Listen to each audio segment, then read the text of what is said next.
Europe 1, il est 19h. Europe 1 Soir Week-end. 19h, 21h, Pascal de la Tour du Pin. Bruno Retailleau qui veut reprendre le contrôle de l'espace public aux narcotrafiquants. Meilleure coordination entre police et gendarmes. La création d'un état-major où se réuniront les services de renseignement et les services d'enquête. Le ministre de l'Intérieur a présenté son plan à Grenoble. Tous les détails évidemment dès le début de ce journal. Dans l'actualité également, le djihadiste qui avait revendiqué l'attentat de Nice demande aujourd'hui son rapatriement en France. Il est actuellement détenu en Syrie. Nous y reviendrons. Et puis la guerre en Ukraine. Dans une interview au Financial Times, Emmanuel Macron met en garde contre une paix qui serait une capitulation. D'après le chef de l'État, seule l'Ukraine peut négocier avec la Russie. Et puis le temps, quelle est la tendance? Marlène Duré, bonsoir. Bonsoir Pascal, bonsoir à tous. Un samedi sans pluie, figurez-vous, avec du soleil dans de très nombreuses régions et toujours ce gros contraste de température entre le nord-est et le sud-ouest, jusqu'à 15 degrés d'écart. Et météo complète à la fin de ce journal. Europe 1. Bruno Retailleau était donc à Grenoble, moins de 48 heures après l'attaque à la grenade d'un bar. Le ministre de l'Intérieur a parlé d'une attaque inédite avec une arme de guerre. L'assaillant court toujours au moment où nous parlons. Dans ce contexte, Bruno Retailleau a détaillé son plan contre le narcotrafic. Bonsoir Jean-Luc Boujon. Bonsoir Pascal. Vous avez suivi le ministre de l'Intérieur aujourd'hui. 25 villes, donc Grenoble ou Marseille, vont faire l'objet de mesures particulières pour reconquérir l'espace public contre les trafiquants. Oui, c'est ce que Bruno Retailleau appelle la nouvelle doctrine de l'État en matière de lutte contre le narcotrafic. Il veut concentrer les efforts sur 25 villes où la situation s'est particulièrement dégradée ces dernières années. Il ne veut plus, par exemple, de ces quartiers où les trafiquants font la loi. L'État doit reconquérir l'espace public, tout l'espace public, explique le ministre de l'Intérieur. Sur la voirie, dans les transports, dans les halls d'immeubles, mais aussi avec des fouilles dans les parties communes, dans les caves. Pour chercher de la drogue, pour chercher des produits de contrebande, des cigarettes de contrebande, pour chercher des armes, des munitions et des billets, on reprendra possession de façon implacable de l'ensemble de l'espace public. Tous les services de l'État vont donc être mis à contribution, les forces de l'ordre, la justice, également l'administration, pour aller frapper les trafiquants au portefeuille, notamment dans certains commerces qui servent de paravent pour blanchir l'argent de la drogue. On s'attaque à l'écosystème en allant chercher les patrimoines, par exemple sur le blanchiment. On va cribler les commerces. Faut m'expliquer comment peut-on avoir dans une boucherie 800 clients par jour, ou parfois dans certains commerces qui peuvent afficher des chiffres d'affaires de plusieurs millions d'euros. Et le delta, c'est le blanchiment. Et Bruno Retailleau de citer précisément le bar associatif de Grenoble, où a eu lieu l'attaque à la grenade mercredi soir. Un bar qui était sous le coup d'une fermeture administrative qui devait intervenir sous peu, car le comité antifraude départemental y avait découvert récemment que le gérant se livrait à un trafic de cigarettes. C'est ce type d'agissement qui gangrène les quartiers, auquel nous voulons mettre fin, a déclaré le ministre de l'Intérieur. Et dans ce contexte, et c'est assez paradoxal, l'information du Parisien, un député insoumis et un macroniste appellent à la légalisation du cannabis avec une forme de dépénalisation des autres drogues. Ludovic Mendes et Antoine Léaumont vont remettre leurs conclusions lundi, conclusion de leur rapport. On va en parler tout à l'heure avec Jules Torres et Paul Melun. La France va-t-elle devoir accueillir sur son sol l'un des plus hauts dignitaires de Daesh, actuellement détenu dans une prison en Syrie? Il avait revendiqué, au nom de l'État islamique, l'attentat de Nice et l'assassinat d'un couple de policiers à Magnanville, c'était en 2016. Sa mère demande aujourd'hui son rapatriement. Jean-Baptiste Marty, que va-t-il se passer ? Deux possibilités, soit la cour administrative d'appel de Paris refuse son retour et il reste en prison en Syrie, soit elle le valide et c'est au Quai d'Orsay d'organiser son extradition. Une source proche du dossier que j'ai contactée hier soir me confiait que le ministère des Affaires étrangères se soumettrait à cette décision de justice. S'il revenait en France, bien sûr, il y aurait un procès, un retour donc voulu par la mère du djihadiste qui se plaint des conditions de vie de son fils et craint pour sa sécurité. Son avocat, maître Étienne Mangeot, avance lui un autre argument. Il y a un vrai aspect sécuritaire parce que actuellement Adrien Guial il est détenu dans un véritable chaudron, dans un lieu de haute conflictualité, très instable. Et je pense que nous avons tous à gagner à ce que ce profil de personne soit judiciarisé en France, jugé en France et éventuellement évidemment détenu en France. Tout retour serait aussi une première. Aucun homme djihadiste français vivant n'a pour le moment été rapatrié en France. Seuls des femmes et des enfants sont revenus. Aujourd'hui, 66 combattants français de Daesh sont emprisonnés en Syrie par les forces kurdes. Jean-Baptiste Marty pour Europe 1. Il est 19h05. Quel avenir pour l'Ukraine? Question au cœur de la conférence sur la sécurité qui s'est ouverte aujourd'hui à Munich. Ce rendez-vous en Allemagne intervient alors que le président américain dit s'être mis d'accord avec son homologue russe, Vladimir Poutine, pour ouvrir des négociations sur l'Ukraine. Emmanuel Macron, lui, a immédiatement répondu dans une interview, je vous le disais, accordée au Financial Times. Arthur Delaborde. Le président français met en garde contre une paix qui serait une capitulation en Ukraine, référence aux propos du nouveau secrétaire d'État américain à la Défense, confirmé ensuite par Donald Trump, recommandant aux Ukrainiens d'arrêter de croire qu'ils pourront un jour intégrer l'OTAN ou qu'ils pourront récupérer les territoires conquis par les Russes depuis 2014. Emmanuel Macron veut donc marquer son incompréhension face à ce choix du locataire de la Maison-Blanche, qui revient à ses yeux à aller dans le sens du Kremlin avant même le début des négociations. Donald Trump a pour l'instant ouvert la porte à une participation directe de Kiev, Washington et Moscou aux discussions de paix, sans évoquer pour autant de rôle spécifique pour les Européens.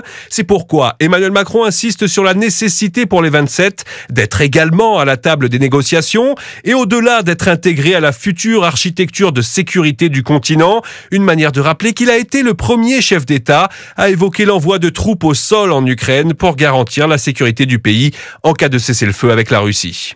Arthur Delaborde, des nouvelles de la santé du pape. Le Saint-Père a été hospitalisé ce matin à Rome. Il souffre d'une bronchite depuis quelques jours, bronchite qui lui a donné d'importantes difficultés respiratoires. C'est un handicap majeur pour le pape François qui a subi l'ablation d'une partie de l'un de ses poumons lorsqu'il était jeune.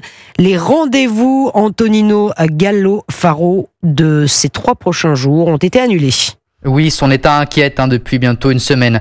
Dimanche dernier, lors d'une messe place Saint-Pierre, il avait admis lui-même avoir des difficultés pour respirer. Il avait demandé à un autre religieux de poursuivre la lecture de l'homélie. La journée du pape commence comme toutes les autres avec les audiences qui étaient déjà prévues. Il a notamment reçu le Premier ministre slovaque Robert Fico. Mais une bronchite le fait encore souffrir. Des examens diagnostiques deviennent nécessaires. Son état de santé, on le connaît grâce au journaliste américain Christopher Lamb qui a assisté à l'une de ses audiences. Selon ses paroles, le pape était mentalement alerte, mais il avait du mal à parler longuement en raison de difficultés respiratoires. François devrait donc vraisemblablement rester à l'hôpital Gemelli de Rome au moins ces 5 prochains jours, comme l'affirme la presse italienne. Seule certitude, c'est que le cadre clinique n'est pas préoccupant. Le pontife a été hospitalisé pour poursuivre en milieu hospitalier le traitement de la bronchite, comme l'a annoncé le Saint-Siège. Antonino Gallo Faro, il est 19h08 sur Europe 1. Quid de l'avenir de C8 et Énergie 12, le rapporteur public du Conseil d'État a demandé tout à l'heure le rejet des recours des 2 chaînes qui contestent le non-renouvellement de leur fréquence télé. Le Conseil d'État devrait rendre sa décision la semaine prochaine. Les 2 chaînes doivent cesser d'émettre le 28 février. Cyril de la Morinerie. Oui, en arrivant cet après-midi au Conseil d'État, certains animateurs phares de la chaîne m'ont confié avoir l'impression d'assister à l'enterrement de C8. La mine sombre, défaitiste en s'installant sur l'un des bancs de la salle d'audience, Bernard Montiel n'a pas caché son émotion alors que la chaîne pourrait cesser d'émettre dans moins de 15 jours. C'est quand même dingue de stopper une chaîne qui marche, qui est aimée des spectateurs. Ça fait quand même plus de 40 ans que je suis à la télévision. J'ai jamais vu ça de toute ma carrière. Je suis choqué par tout ce qui arrive. Le rapporteur public a demandé le rejet des recours des chaînes C8 et Énergie 12, mais Gérald Brice-Viré, directeur général de Canal+, garde espoir. Il rappelle que C8, 6e chaîne de la TNT en janvier, est très populaire. C'est très dur d'entendre que nous ne sommes plus une chaîne sans spécificité et que la chaîne C8 n'est pas reconnue. C'est faux, c'est l'inverse. C'est la chaîne dont on parle le plus. Direct 8 puis C8 a réussi à se positionner parmi les chaînes les plus puissantes de la TNT. La fermeture de la chaîne entraînerait des centaines de suppressions de postes. Le Conseil d'État devrait rendre sa décision la semaine prochaine. Cyril de la Morinerie pour Europe 1. Alors évidemment, je suis touché directement moi par cette actualité. On en reparlera tout à l'heure également. On prendra le temps de se poser. Sachez que Gérald Brice-Viré a fait un tweet dans lequel il s'exprime. C'est le Gérald Brice-Viré pour dire évidemment toute sa stupeur. Fin de l'audience au Conseil d'État. 4 fréquences, celle autrefois occupée par les chaînes payantes du groupe Canal+, reste disponible. Une absurdité, dit Gérald Brice. Il est encore temps de revenir sur cette décision de l'Arcom, constituant une atteinte évidente à la liberté d'expression, déstabilisant l'équilibre du paysage audiovisuel, menaçant l'emploi de plus de 400 collaborateurs. Parce qu'il y a évidemment les salariés de C8, mais il y a toutes les boîtes de production qui dépendent aussi de C8 et qui sacrifie une immense diversité de programmes s'inscrivant depuis des années dans le quotidien des Français. Le directeur général de Canal+, Gérald Brice-Viré, parle de la liberté d'expression. Et le premier choix des téléspectateurs ne saurait être balayé d'un revers de main en France de surcroît. Voilà pour ces mots. On y reviendra tout à l'heure. Je vous dis, moi je suis particulièrement concerné. Moi, pour vivre de l'intérieur, effectivement, cette chaîne au quotidien, la liberté d'expression y est totale. Et ça semble, on ne comprend pas. On ne comprend pas et on a du mal à se rendre compte que la chaîne va être fermée dans 15 jours. C'est dingue. Et moi, je pense à tous les salariés qui vont se poser la question à la fin du mois, comment ils vont pouvoir payer leur loyer. Moi, je pense à ces familles. Je ne sais pas si l'administration française, quand elle prend ce type de décision, se pose cette question. Parce qu'il y a beaucoup d'intermittents qui travaillent pour C8 de près ou de loin. Donc, je pense aussi à eux et nous en reparlerons tout à l'heure. Il est 19h11 sur Europe 1. Bon. Alors, la bourse, Didier Hameau. Remontez-moi le moral. Comment elle va, la bourse de Paris ? Elle va bien, Pascal. Elle va très bien, même 5e séance de hausse consécutive. Plus 0,18%. C'est pas très spectaculaire, mais ça monte toujours. 8178 points sur le CAC 40. On n'est plus très loin des records du printemps dernier, à 8250 points. Donc, nouvelle hausse. Toujours des résultats d'entreprise salués par le marché. Lagardère flambe de 10% à 22 €. Hermès gagne 1%, 2840 € après l'annonce d'un très bon résultat. 4 milliards 600 millions d'euros de résultats chez Hermès l'année dernière. C'est un record. Safran aussi plus 0,5% après un chiffre d'affaires là aussi record. En 2024, plus de 27 milliards d'euros. Donc globalement, ça monte. Et ça monte d'ailleurs partout. Madrid plus 0,1%, Milan plus 0,2%. Des hausses pas très spectaculaires, mais des hausses partout avec le CAC 40 qui monte de 0,18%, 8178 points. Merci beaucoup Didier Hameau et bon week-end à vous. Merci. Bien sûr, on vous retrouve lundi sur Europe 1, 19h12, la météo. Je suis sûre que je vais vous remonter le moral, moi. Mais oui, parce que vous annoncez enfin du soleil. Oui. Et aujourd'hui, c'était pas mal à Paris. Ah, bah, c'était plutôt bien, oui. Froid, mais très beau. Effectivement, le soleil est revenu par l'est. Alors là, les dernières averses circulent sur le nord de la Corse ce soir, cette nuit, avec une limite pluie-neige autour de 700-800 mètres, plutôt sur les massifs du nord de l'île. Et puis demain, du temps sec. Alors, hormis dans le nord-ouest, où la journée débutera sous un ciel laiteux près de la Manche et sous un ciel assez couvert en Bretagne et sur la pointe du Cotentin, les autres régions vont profiter en effet d'un temps ensoleillé. Alors évidemment, ici ou là, des grisailles locales qui finiront par s'évacuer au fil de la matinée. Et puis en journée, on a quand même un voile de nuages épais.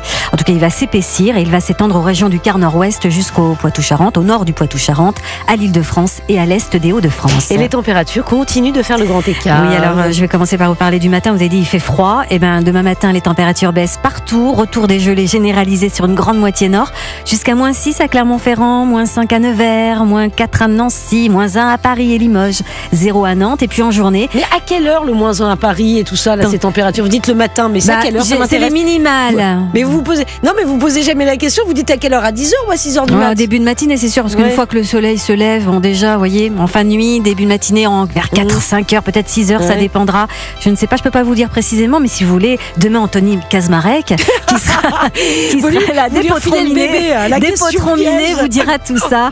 Voilà, mon confrère qui est excellent et que vous retrouvez tous les week-ends. Alors, le matin, en journée, température contrastée entre le nord-ouest et le sud-ouest. C'est vrai que cet après-midi, il a fait 2 à Strasbourg contre 18 à Mont-de-Marsan dans les Landes. Demain, pas trop de changements, si ce n'est que les maximales dans le nord-est vont monter un tout petit peu. Alors, prévoyez 4 à Belfort, 5 à Strasbourg et à Lille, 6 à Paris, pas trop de changements, 7 à Lyon, 8 à Rennes et à Bourges. Il fera 12 dans le Languedoc-Roussillon, 15 à Limoges, 15 également à Toulouse, Marseille, Ajaccio et jusqu'à 20 degrés dans le Pays Basque.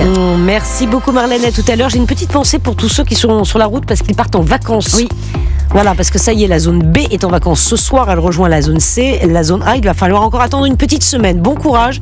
Si vous êtes dans les bouchons, il est 19h14 sur Europe 1. Dans un instant, question, faut-il durcir la justice pénale des mineurs? Évidemment, nous avons une pensée pour Elias, 14 ans, qui a été poignardé à cause de son téléphone portable. C'était 2 mineurs qui l'ont agressé. Béatrice Brugère, secrétaire générale du syndicat Unité Magistrats FO et auteur de l'ouvrage Justice, la colère y monte, plaidoyer pour une refondation, est mon invité.